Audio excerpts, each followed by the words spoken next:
당신은 오늘 하루 동안 몇 번이나 남의 눈치를 봤습니까? 생각보다 훨씬 많을 겁니다. 거울 앞에서 옷을 갈아입은 횟수, 회의 시간에 삼킨 말의 개수, 보내놓고 후회한 메시지를 다시 읽은 횟수. 한번 세어보면 놀랍습니다. 우리는 하루에도 수십 번, 자기도 모르게 남의 눈을 의식하며 살고 있습니다. 입고 싶은 옷 대신 무난한 옷을 고르고, 하고 싶은 말 대신 적당한 말을 하고, 가고 싶은 길 대신 남들이 가는 길을 따라갑니다. 전부 같은 이유입니다. 남들이 나를 어떻게 볼까봐.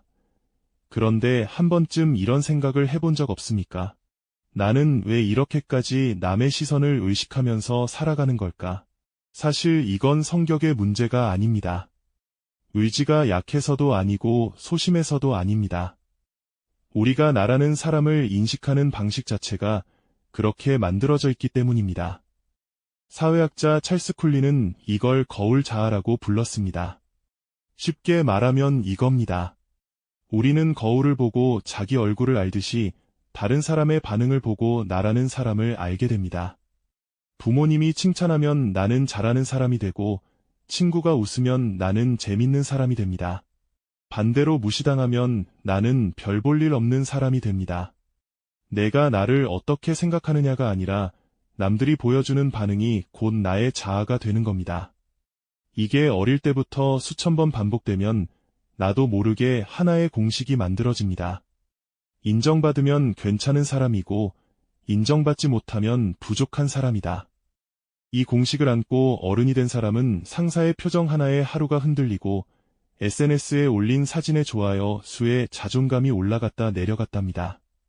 자기 안에 확고한 기준이 있는 게 아니라 바깥에서 들려오는 반응에 따라 내가 괜찮은 사람인지 아닌지가 매번 바뀌는 겁니다. 사회학자 어빙 고프먼은 여기서 한 발 더 나아갑니다. 그는 우리의 일상이 사실상 연극 무대와 같다고 했습니다.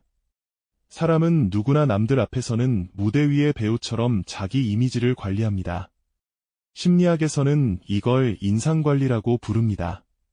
쉽게 말해 남 앞에서 보여주는 나와 혼자 있을 때의 내가 다른 이유입니다.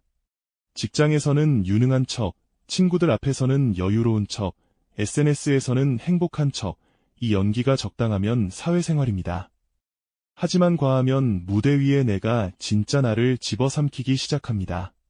자기가 뭘 좋아하는지, 뭘 원하는지도 모른 채 남들이 기대하는 역할만 연기하다가 어느 날 문득 이런 생각이 드는 겁니다.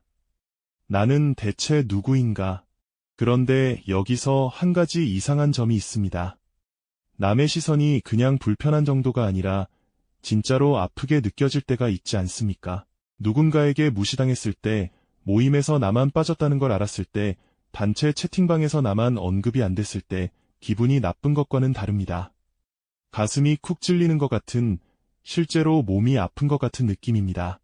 이게 착각이 아닙니다. UCLA의 신경과학자 나오미 아이젠버거는 이걸 증명하기 위해 참가자들에게 사이버볼이라는 컴퓨터 공 던지기 게임을 하게 했습니다. 세 사람이 공을 주고받는 단순한 게임인데 어느 순간부터 나머지 두 사람이 참가자에게만 공을 안 던집니다. 그냥 둘끼리만 주고받습니다.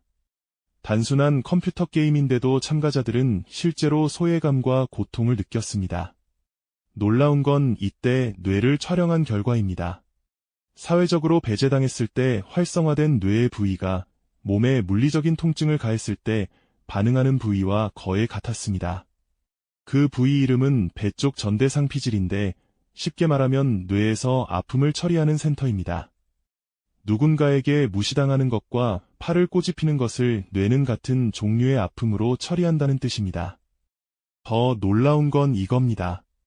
이 실험에서 사회적 배제를 당할 때 뇌의 편도체, 쉽게 말해 공포와 위협을 감지하는 경보기도 함께 반응했습니다. 뇌는 무시당하는 상황을 단순한 불쾌함이 아니라 생존을 위협하는 위험으로 받아들이고 있었던 겁니다. 그러니까 남의 시선이 무겁게 느껴질 때, 무시당한 것 같아서 하루 종일 기분이 가라앉을 때 그건 유난을 떠는 게 아닙니다. 예민한 게 아닙니다. 뇌가 실제로 고통 신호를 보내고 있는 겁니다. 우리가 타인의 시선에 이렇게까지 예민한 이유는 내가 다른 사람과의 관계를 생존만큼 중요하게 여기기 때문입니다. 연결이 끊어지는 것을 위협으로 인식하고 그걸 막기 위해 고통이라는 가장 강력한 경보를 울리는 겁니다. 문제는 이 경보 시스템이 너무 예민하게 작동한다는 데 있습니다. 실제로는 아무도 나를 신경 쓰지 않는 상황에서도 뇌는 혼자서 비상벨을 울립니다. 코넬 대학교의 심리학자 토머스 길로비치는 이걸 조명 효과라고 불렀습니다. 영어로는 스포트라이트 이펙트.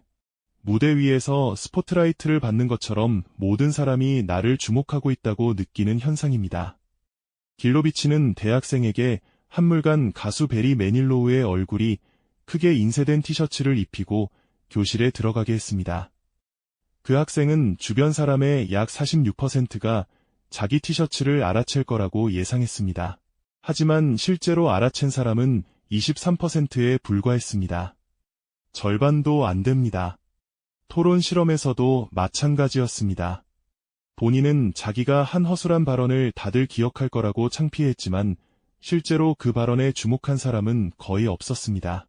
우리가 밤에 이불을 걷어차며 떠올리는 그 실수를 상대방은 이미 5분 만에 잊어버렸을 가능성이 높습니다. 우리는 존재하지 않는 시선을 두려워하고 있는 겁니다. 다른 사람들도 마찬가지입니다. 그들도 자기 자신을 신경 쓰느라 바쁩니다. 그런데 현대사회는 이 착각을 더 크게 만들고 있습니다.